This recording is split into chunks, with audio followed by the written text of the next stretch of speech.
Dark Lord ascending. The two men appeared out of nowhere, a few yards apart in the narrow, moonlit lane. For a second they stood quite still, wands directed at each other's chests. Then, recognizing each other, they stowed their wands beneath their cloaks and started walking briskly in the same direction. "News?" asked the taller of the two. "The best," replied Severus Snape. The lane was bordered on the left by wild, low-growing brambles, on the right by a high, neatly manicured hedge. The men's long cloaks flapped around their ankles as they marched. "Thought I might be late," said Yaxley, his blunt features sliding in and out of sight as the branches of overhanging trees broke the moonlight. "It was a little trickier than I expected, but I hope he will be satisfied. You sound confident that your reception will be good?" Snape nodded, but did not elaborate. They turned right into a wide driveway that led off the lane. The high hedge curved with them, running off into the distance beyond the pair of impressive wrought iron gates barring the men's way. Neither of them broke step.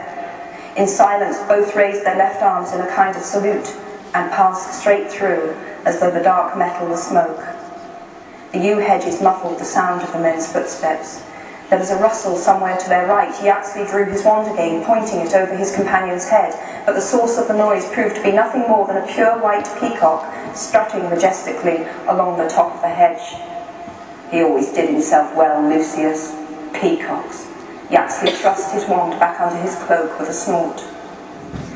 A handsome manor house grew out of the darkness at the end of the straight drive, lights glinting in the diamond-paned windows. Somewhere in the dark garden beyond the hedge, a fountain was playing. Gravel crackled beneath their feet as Snape and Yaxley sped towards the front door, which swung inwards at their approach, though nobody had opened it. The hallway was large, dimly lit and sumptuously decorated, with a magnificent carpet covering most of the stone floor. The eyes of the pale-faced portraits on the walls followed Snape and Yaxley as they strode past. The two men halted at a heavy wooden door leading into the next room, hesitated for the space of a heartbeat, then Snape turned the bronze handle. The drawing room was full of silent people, sitting at a long and ornate table.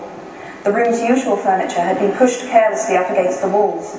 Illumination came from a roaring fire beneath a handsome marble mantelpiece surmounted by a gilded mirror. Snape and Yaxley lingered for a moment on the threshold.